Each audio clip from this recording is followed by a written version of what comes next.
हर हर महादेव जी। अगर हमारे YouTube channel को सब्सक्राइब नहीं किया है तो सब्सक्राइब कीजिए, बगल में बेल आइकॉन है उसे दबा लीजिए ताकि हमारी कोई भी वीडियो आए आप उसे रीड कर सकते हैं, देख सकते हैं, समझ सकते हैं।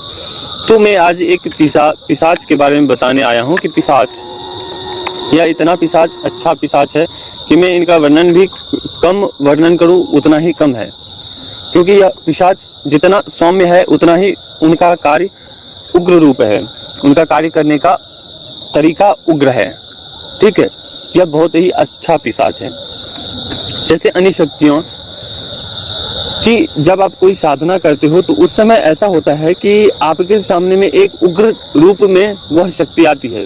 सभी शक्तियां, ऐसे तो सभी शक्तियां उग्र रूप में ही आती है, लेकिन यह उतना उग्र रूप में नहीं आते हैं। लेकिन जब आते हैं तो आप थोड़ा भयभीत हो जाते हो, तो खैर कोई बात नहीं, वो डरना नहीं है। ठीक है, तो ये इनकी कार्य करने की क्षमता ऐसा है कि वह अपने साधक को सदैव सुरक्षित रखती है। यह पिशाच अपने साधक के साथ उलट पुलट तरीके से बात नहीं करती है, चाहे सिद्धि से पहले या सिद्धि के बाद, कि मुझे क्यों बुलाया है, ऐसे करके वो नहीं बात करती है। वो सौम्य रूप में बात करती है आपसे कि आपने मुझे क्यों बुलाया है।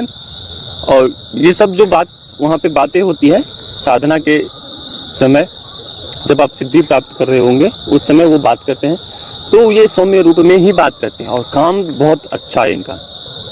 ठीक है, तो मैं अभी भी शमशान में ही हूँ, तो कुछ साधकों को सिखाने के लिए आया हूँ जो नजदीक के हैं, उन सभी को दीक्षित करके साधना सिखाया जाता है। तो यह साधना इतनी प्रबल है कि मैं बता नहीं सकता। यह पिशाच अपने कोई भी कार्य संपन्न करवा सकते हैं इनके द्वारा, मारन हो, मोहन हो, वशीकरण हो, चाटन हो, शांति कर्म हो, विद्वेषण कर्म हो, कोई भी कर्म हो, सभी सत्कर्म वह संपन्न करने में सक्षम रखते हैं। और अपने साधक को ये कभी भी दुखी में नहीं देखते हैं, और जो दुख का कारण होता है उसे यह अपने साधक की दुख का कारण का वह नाश कर देते हैं। चाहे उनके पीछे शत्रु लगा हो, या अलक्ष्मी की वास हो उनके घर में, या आप उनके ऊपर तंत्र हो, वह सभी को तहस नहस करके रख देता है यह पिशाच। पिशाच का नाम नहीं बताऊंगा, नहीं तो यहाँ पे बहुत सारे कॉपी पेस्ट हो जाते हैं, तो पिशाच का नाम नहीं बताऊंगा। और उनकी साधना भी थोड़ी बहुत गुप्त रखी जाएगी और मंत्र भी गुप्त रखे जाएंगे, केवल इनके बारे में बता देता हूँ। ठीक है ना, तो यह इतनी अच्छी शक्ति है। इनके द्वारा आप दरबार भी लगा सकते हो। दरबार किस प्रकार का दरबार, जो कि आपकी यह दरबार जो आपका कोई काट न सके, ऐसा दरबार इनके द्वारा लगाया जा सकता है। आपके यहाँ कोई भी कैसा भी पीड़ित व्यक्ति आए, यह पिशाच आपको सफलता दिलाएगा। चाहे तंत्र काट हो, या तंत्र की वापसी हो, या किसी नकारात्मक ऊर्जा का वास हो, भूत प्रेत आदि जिन जिन्नात किसी के ऊपर लगा हो, तो यह पिशाच आपके सभी कार्य संपन्न कर देते हैं। किस प्रकार से साधना करी जाए, तो साधना इस प्रकार से कर सकते हैं कि यह मैंने बता दिए हैं कि आपको कहाँ कहाँ करने हैं। मैं फिर से दोबारा बता देता हूँ। ऐसा जगह जहाँ पे आपको उजाड़ स्थान हो, जहाँ कोई आता जाता ना हो, और वह शमशान हो गया हो, या आप चाहें तो आप घर पे भी कर सकते हो, लेकिन वह गुरु के निर्देश से ही करना होगा। चाहे आप कहीं भी करें, उससे कोई दिक्कत नहीं है, गुरु के परामर्श से करें। तो ऐसे इस प्रकार से कर सकते हैं। और केवल लेने हैं आपको चमेली के पुष्प, और आपको लेने हैं मिठाई। मिठाई में कैसे चलेगी, 7 प्रकार की मिठाई लेनी है। 7 प्रकार में से कोई सा भी आप ले सकते हैं, दूध से बनी हुई, चावल से बनी हुई, जैसा भी हो उस प्रकार से आपको 7 प्रकार की मिठाई लेनी है और वहां पे जाना है। सबसे पहले आप गुरु दीक्षित जो हैं, तो गुरु दीक्षित जो मंत्र हैं वो अपने ऊपर लगाइए, गुरु मंत्र का जप कीजिए, कीलन मंत्र उच्चारण कीजिए, 10 दिशाओं का बंधन कीजिए। फिर जो ध्यान मंत्र आता है ध्यान कीजिए, और उससे पहले यह साधना से पहले एक क्रिया आती है, वह करना होता है। ठीक है, क्योंकि यह एक फिर भी है तो पिशाची, क्योंकि जब आप इसे करते हो तो वह शक्ति ना आगे अनेक प्रकार की शक्तियां वहां पे उपस्थित हो जाती है, तो इस सब बात का ख्याल रखना होगा। ठीक है ना, तो वह पिशाच वहां पे आप यह क्रिया कर सकते हैं। करना यह है कि सबसे पहले कि जो मंत्र दिए जाएंगे उस मंत्र को वहां पे सबसे पहले उस जगह को जागृत कीजिए, जहां आप बैठे हैं उस जगह को जागृत कीजिए। जो मंत्र दिए जाएंगे वह जागृत करने का मंत्र है उस स्थान को जहां आप बैठे हैं।